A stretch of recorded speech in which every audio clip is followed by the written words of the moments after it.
ಪ್ರಾಕೃತಿಕ ವಿಕೋಪದಿಂದ ಹಾನಿಗೊಳಗಾದ ಅರ್ಹ 27 ಮಂದಿ ಸಂತ್ರಸ್ತರಿಗೆ ಒಟ್ಟು 2,74,600 ರೂಪಾಯಿ ಪರಿಹಾರ ಧನವನ್ನು ಮತ್ತು 12 ಮಂದಿ ಫಲಾನುಭವಿಗಳಿಗೆ ಪಿಂಚಣಿ ಪತ್ರ ಹಾಗೂ 4 ಮಂದಿಗೆ ಫಲಾನುಭವಿಗಳಿಗೆ 94ಸಿ ಹಕ್ಕುಪತ್ರವನ್ನು ಶಾಸಕ ಉಮಾನಾಥ್ ಕೋಟ್ಯಾನ್ ಮಂಗಳವಾರ ಮೂಡುಬಿದಿರೆಯ ಪ್ರವಾಸಿ ಮಂದಿರದಲ್ಲಿ ವಿತರಿಸಿದರು।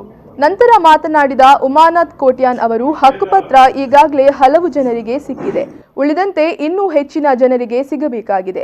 ಆದರೆ ಹಕ್ಕುಪತ್ರ ಪಡೆದುಕೊಳ್ಳಲು ಕೆಲವರು ಅಸಹಾಯಕರಾಗಿದ್ದಾರೆ। ಇದಕ್ಕೆ ತಾವೇ ಯಾಕೆಂದರೆ ಅದಕ್ಕೆ ಪಾವತಿಸಬೇಕಾಗಿರುವ ಹಣವನ್ನು ಇನ್ನೂ ಕೆಲವರು ಕಟ್ಟಿಲ್ಲ, ಆದ್ದರಿಂದ ತೊಂದರೆಯಾಗಿದೆ ಎಂದು ಅವರು ಹಣವನ್ನು ಹೊಂದಿಸಲು ಸಾಧ್ಯವಿರುವವರು ಹಕ್ಕುಪತ್ರವನ್ನು ಪಡೆದುಕೊಳ್ಳಲು ಸುಲಭವಾಗುತ್ತದೆ ಎಂದು ತಿಳಿಸಿದರು।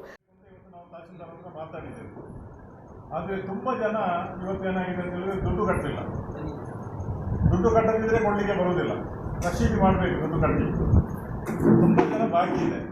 ಆದ್ದರಿಂದ ಇವತ್ತು ಬಹುಶಃ ಸ್ವಲ್ಪ ಜನರಿಗೆ ಕೊಡಲಿಕ್ಕೆ ಆಗ್ತದೆ।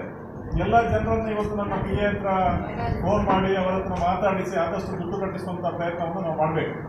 ಕೆಲವರಿಗೆ ಪಾಪ ಈ ಸಂದರ್ಭದಲ್ಲಿ 10,000 ಕಟ್ಟಲಿಕ್ಕೆ ಕಷ್ಟ ಆಗಿರ್ಬೋದು, ಅದರಿಂದ ದುಡ್ಡು ಕಟ್ಟಲಿಕ್ಕೆ ಬರಲಿಲ್ಲ, ಹಕ್ಕುಪತ್ರ ಕೇಳ್ತಾ ಇದ್ದಾರೆ।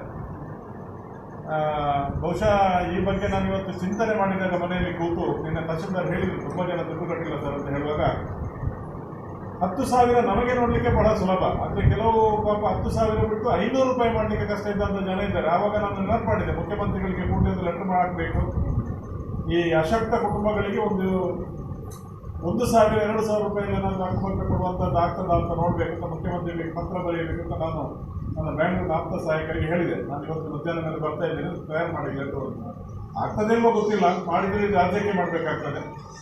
ಆದರೂ ಸಾಧ್ಯ ಇದ್ದವರು ಏನಾದರೂ ಮಾಡಿ ಇವತ್ತು ಹಕ್ಕುಪತ್ರವನ್ನು ತಗೊಳ್ಬೇಕು, ಹಕ್ಕುಪತ್ರ ಸಿಕ್ಕದಿದ್ದರೆ ನಿಮಗೆ ಏನೂ ಸರ್ಕಾರದ ಸವಲತ್ತು ಸಿಕ್ಕುವುದಿಲ್ಲ। ಈ ಸಂದರ್ಭ ತಾಲೂಕು ತಹಶೀಲ್ದಾರ್ ಅನಿತಾ ಲಕ್ಷ್ಮಿ, ಕಂದಾಯ ನಿರೀಕ್ಷಕ ಹ್ಯಾರಿಸ್, ಪುರಸಭಾ ಸದಸ್ಯರಾದ ರಾಜೇಶ್ ನಾಯಕ್ ಮತ್ತಿತರರು ಉಪಸ್ಥಿತರಿದ್ದರು। ಧರ್ಮರಾಜ ಇಲ್ಲ, ಮೀನಾಕ್ಷಿ